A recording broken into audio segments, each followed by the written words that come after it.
how did this all begin? What inspired you to purchase this place? And tell us also what Lark Hall is all about. Justin and I are pretty avid music fans. We do tour a lot around the country. We follow a few bands. We have a lot of friends all over the country that we visit and see music with. And, you know, we come back to Albany and, you know, there's not much music happening in Albany at the time when we first started talking about this. And when was that? When were you going back, about it? I would say maybe 2015, 2016, like around that time. You know, there's places that we go to, and anytime we could get our hands on live music locally, we would definitely go there.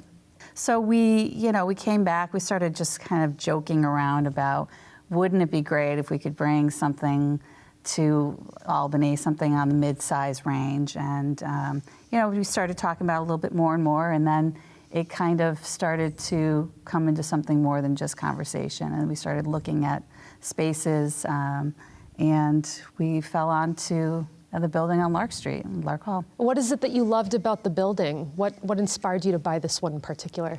Oh, geez, walking in, and it was a building that needed a lot of work. We knew that, but walking into the space. Because it's really old, right? It's from 1916, I think it is? 1916, yeah, a lot of history. And just walking in, the space has sight lines for anywhere you stand in the building, and the acoustics and the sound. We could tell that those core things were there. It needed a lot of work and, you know, a lot of love to kind of bring it up to modern times and equip it the right way. So right. We spent a lot of time on that. Yeah, and I know, talking about the two of you, I know that Justin, you were an attorney, and Jen, you have a background with yoga and kind of holistic health. Do you think that your backgrounds working in law and yoga had an impact on what you wanted to do with Lark Hall and where you think you could see it going? Absolutely, yeah. Jen had been looking for a yoga studio as a potential, as an idea for many years, and we had the music idea for many years, and it looked at a lot of spaces in Albany and the Capital District as potential ideas, and finding this one, it had kind of everything we were looking for. It had a space that could be used as a yoga studio, and a space that was an assembly hall and would be appropriate for a music venue. So it kind of checked all the boxes, and you know, we rolled up our sleeves and tackled a lot of renovations over the last few years. Well, I've seen photographs of this building as well as videos, at least virtually and online, and I can't wait to see it in person. But it looks absolutely beautiful, and a lot of older woodwork, and I know you've kind of set up a bar in there, which is really fantastic. And actually, we'll come back to the history of the building in a moment, but I'm curious to know, do you host local bands at Lark Hall? Like, what's your favorite music? Do you put some of your favorite genres in there when you're thinking about who to schedule? Definitely. We do a mix of local, regional, and national acts. So, you know, it's just about kind of fine-tuning what we're doing schedule-wise, and, you know, looking out. I mean, right now we're booking out towards close to Halloween, in some instances. But we're doing, you know, a little bit of mix of local music, regional music, national music, but also private events. So we do that. We love jam band music, so we do book some of that. But the genre of music there is very, you know, that we offer is very diverse. So it's not just what we love, but, you know, we know that in order to kind of stay relevant, that we need to host and offer something for everybody. Right, something for everybody, and I think community sounds like it's a really important thing for you. What are some of the most important things that you've both learned about either music or about owning and running a business? I know, Justin, you hinted at it a little bit too before, but what are 2 or 3 really important things you think you've learned? Oh, geez. With respect to the building, there's a lot that goes into renovating older structures in terms of, historic renovations, and learning about how, the building has been an asset on Lark Street, and trying to bring it back, from its old glory, if you will. It was there for 104 years before we got there. So a lot of the historic renovation stuff, learning about, bringing things up to code, and ADA and compliance and fire alarm systems, things like that are something that from the beginning you don't think you're gonna, or at least you don't anticipate having to become kind of a micro expert on, but you do along the way. So some of those things have been an education along the way and beneficial, and people kind of kid with me, that'll be beneficial next time, and I'm like, no, no, we're good, but you never want to deal with that again, right? right, yeah, and just learning how to build a bar that looks historic, things like that. That's been an education along the way, and. Jen's more of the people side of the business. I'm kind of the what, and she's kind of the how and the who in terms of booking and managing staff and making the place what it is now. So, right, and that's a great point. So Jen, what are some of these lessons that you've learned about the how and the who? Yeah, there's a lot. There's so many intricacies behind the scenes of how a show runs effectively that you just, as a fan, you don't think about, because you're sitting there, you're enjoying what's there, but everything has to kind of go off without a hitch, and everybody there has to be a part of that.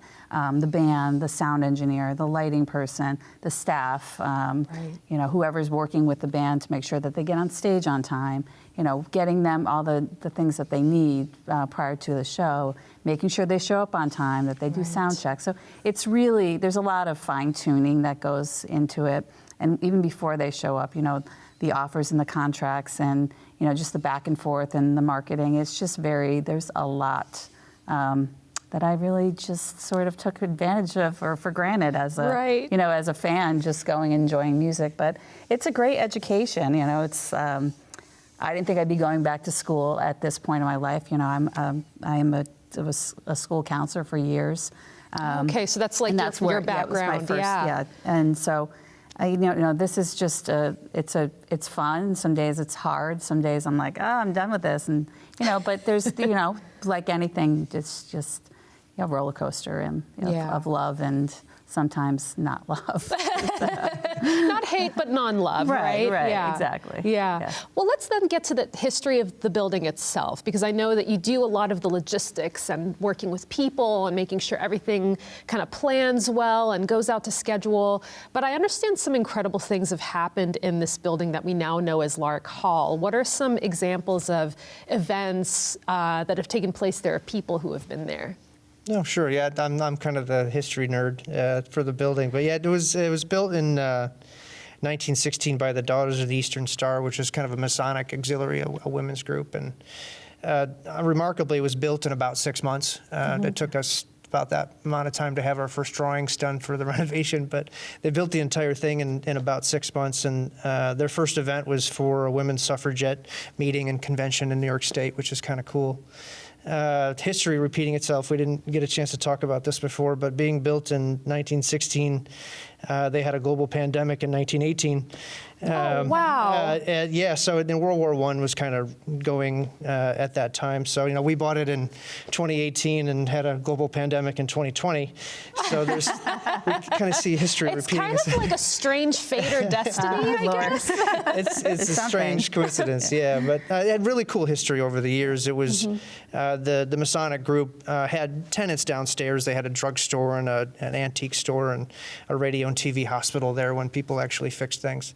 And can I talk? And more recently, we had this really. We had a woman reach out who had reached out on Facebook, and her parents had met there in the late 50s, and they were part of these. High school kids that would come in and do these. They had dances there, and they was it originally a dance studio or something there? There was a dance studio for a while, for 40 years prior to us buying the building. It's IBA. It's called IBA, and so they met there during a dance, and they got married. And 50 years later, she contacts me and says, can I bring my parents back? They want to see the place they met. So we got to host that, which was really special. That's wonderful. And, I'm sure that was really special for them and for both of you too. It was super cute. Yeah. So, yeah, it was special. That is really cool. We get a little anecdotal stuff and a little history bits from time to time. And Andy Rooney met his wife there at a USO dance in the 40s, and I guess Chuck Berry may or may not have been there in the 50s. Oh, is that like a legend or something about Lark Hall? We know Taj Mahal played there in the mid-'80s. So there's a lot of cool history along the way, a lot of cotillions and kind of things like that back in the 40s and 50s. So some really big famous names, famous historical events like like the suffragette movement, as well as these really touching personal stories that unfolded or kind of had their seed there in this Exactly. building. So that's really neat that you're kind of seeing that legacy unfolding in the building. So let's talk about what we have coming up then for the future. What are some upcoming events that people have to look forward to at Lark Hall? In November, we started a monthly market, so we do that one Sunday a month through April. Our calendar of events is on our website, and we just, like I said, we're booking out bands, into the Halloween, around Halloween at this Amazing, point. So amazing. I think yeah. that's a sign that you're both doing something right here. trying. I know that it's been a rocky road, but it also sounds like you've learned so much, and you're running such a fantastic place with such a great history. So thank you so much for giving that to the community, and thank you for being on A House for Arts. Yeah, thank you. Great. Pleasure to have Appreciate your you. time. Thanks.